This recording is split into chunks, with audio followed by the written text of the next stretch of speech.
Chapter നിങ്ങൾക്ക് social എക്സാമിന് ഉണ്ടല്ലോ. ഈ ഒരു ചാപ്റ്ററിൽ നിന്ന് എന്ത് ചോദ്യമാണ് നിങ്ങൾക്ക് ചോദിക്കാന്നറിയോ? ആ ചോദ്യങ്ങൾ ഏതാണെന്ന് നമുക്ക് ഈ ഒരു സെഷനിൽ പരിചയപ്പെടാം. ഓക്കെ, ഉറപ്പായിട്ടും ഈ ഒരു ചാപ്റ്ററിൽ നിന്ന് ചോദിക്കുന്ന ഒരു ചോദ്യമാണ് ഇങ്ങനെ ഒരു സ്കെച്ച് തന്നിട്ട് അത് കൃത്യമായിട്ട് അതിന്റെ ദിശകൾ ഡിറക്ഷൻസ് എഴുതാൻ വേണ്ടിയിട്ടുള്ളത്.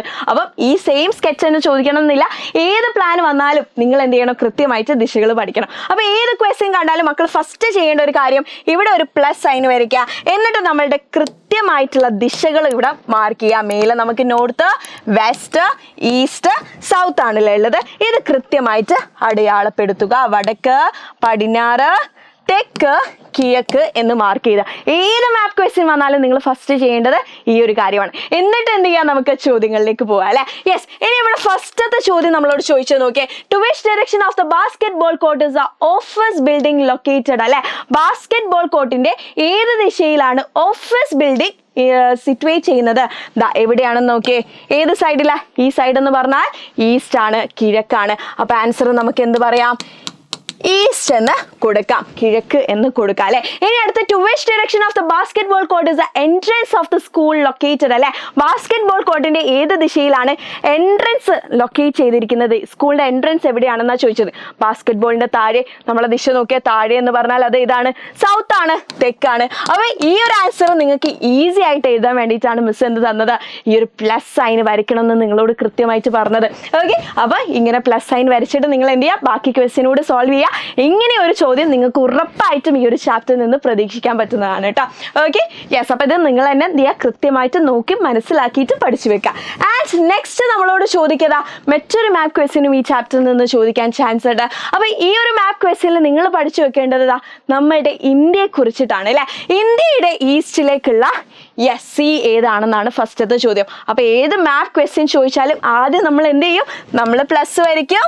നോർത്ത്, വെസ്റ്റ്, ഈസ്റ്റ്, സൗത്ത്, വടക്ക്, പടിഞ്ഞാറ്, തെക്ക്, കിഴക്ക് എന്ന് കറക്റ്റ് ആയിട്ട് മാർക്ക് ചെയ്യൂലെ. എന്നിട്ട് നിങ്ങൾ എന്ത് ചെയ്യുക, ഇവിടെ ഓരോന്നും ആൻസർ ചെയ്യാൻ വേണ്ടിയിട്ട് ശ്രമിക്കുക. അപ്പൊ ദാ see to the east of India. East ഇവിടെയല്ലേ, ഈ സൈഡ് അല്ലേ?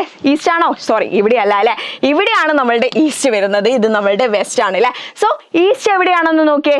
ഈസ്റ്റ് സൈഡിലുള്ള സി ഏതാണെന്ന് നോക്കിയേ, ബേ ഓഫ് ബംഗാൾ നിങ്ങൾക്ക് കാണാം. അതേപോലെ വെസ്റ്റ് സൈഡിലുള്ള സി ഏതാണെന്ന് നോക്കിയേ, അറേബ്യൻ സീ നിങ്ങൾക്ക് കാണാം. ഇനി നമ്മളുടെ ഇന്ത്യയുടെ താഴെയുള്ള കൺട്രി ഏതാണെന്ന് ചോദിക്കും, രാജ്യം ഏതാണെന്ന് ചോദിക്കും, അത് ശ്രീലങ്കയാണ് അല്ലെ. ഇനി അരുണാചൽ പ്രദേശ് എവിടെയാണെന്ന് ചോദിച്ചാൽ നമുക്ക് ഈസി ആയിട്ട് പറയാം, ഈസ്റ്റ് സൈഡിലാണെന്ന് അല്ലെ. ഇനി മേലെയുള്ള നമ്മളുടെ യൂണിറ്റ് ടെറിട്ടറി ഏതാണെന്ന് ചോദിച്ചാൽ നോക്കിയേ, ലഡാക്ക് ആണ്. അങ്ങനെ നിങ്ങൾ north, south, east, west correct ആയിട്ട് പഠിച്ചാൽ ഈ ക്വസ്റ്റ്യനുള്ള ആൻസേഴ്സ് ഒക്കെ നിങ്ങൾക്ക് അവിടെ കിട്ടും.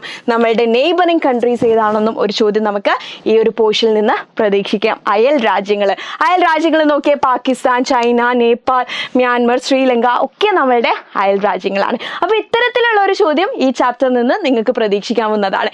ഇനി അടുത്ത നമ്മളോട് ചോദിക്കുക, ഭൂഖണ്ഡങ്ങൾ തിരിച്ചറിയാൻ വേണ്ടിയിട്ടാണ് കോണ്ടിനെന്റ്സ് ഏതൊക്കെയാണെന്ന് മനസ്സിലാക്കാൻ അല്ലേ. എല്ലാം ഒരുപോലെ നിൽക്കുന്നോ? അപ്പൊ ഇത് ഈസി ആയിട്ട് എങ്ങനെയാണ് മനസ്സിലാക്കേണ്ടതെന്ന് മിസ് നിങ്ങൾക്ക് എക്സ്പ്ലെയിൻ ചെയ്തു തരാം കേട്ടോ. അപ്പൊ നമ്മളൊരു പാട്ട് പഠിച്ചിരുന്നു, ഏതാ നിങ്ങൾക്കറിയോ?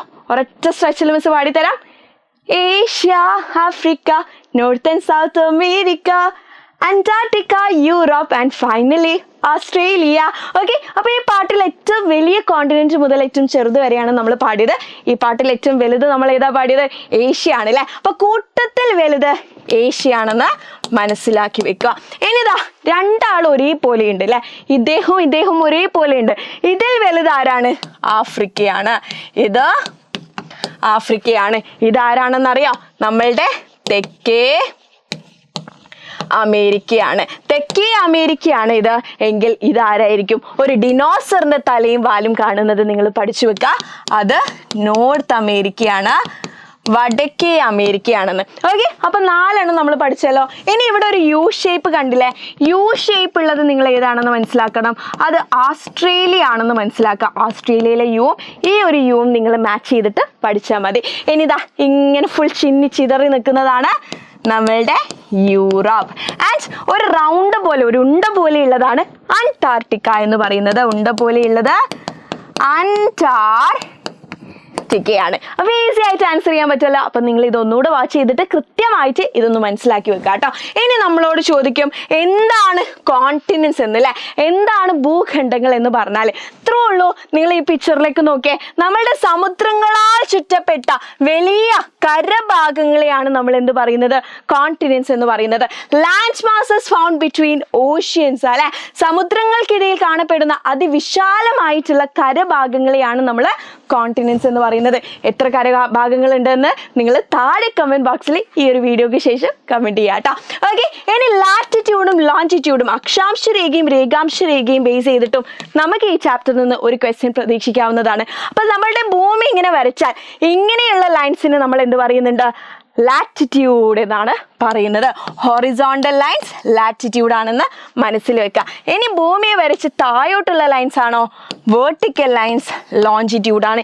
ഇത് ഈസി ആയിട്ട് എങ്ങനെ ഓർത്ത് വെക്കണം എന്നറിയോ? നമ്മളെ പാട്ട് നിങ്ങൾക്ക് അറിയോ? ഹൊലെ ഹൊലെ ഹൊജായിക്ക് പ്യാറ് പാട്ട് കേട്ടിട്ടുണ്ടോ? അപ്പൊ ആ പാട്ടൊക്കെ കേട്ടാൽ നമ്മൾ എന്ത് ചെയ്യണം? വെള്ളം കുടിക്കണം, അല്ലെ? അപ്പൊ ഹൊല വെള്ളം എന്ന് പഠിച്ചു വെക്കുക. ഹൊറിസോണ്ടൽ ലൈൻ ലാറ്റിറ്റ്യൂഡും വേർട്ടിക്കൽ ലൈൻസ് എന്താ? ലോഞ്ചിറ്റ്യൂഡ് രേഖാംശ രേഖയുമാണ് കേട്ടോ. So imaginary circle drawn parallel to the equator are called latitudes, അല്ലെ? നമ്മളുടെ ഇക്വേറ്റർ ഭൂമധ്യരേഖക്ക് പാരലൽ ആയിട്ട് വരയ്ക്കുന്ന ലൈൻസിനെയാണ് നമ്മൾ ലാറ്റിറ്റ്യൂഡ് അക്ഷാംശ രേഖ എന്ന് പറയുന്നത്. ഭൂമധ്യരേഖ ഏതാണ്? ഈ നടുവിലൂടെ പോകുന്ന ലൈനാണ്. അപ്പൊ ഭൂമധ്യരേഖയും ഏതാണെന്ന് കൃത്യമായിട്ട് പഠിച്ചു വെക്കുക.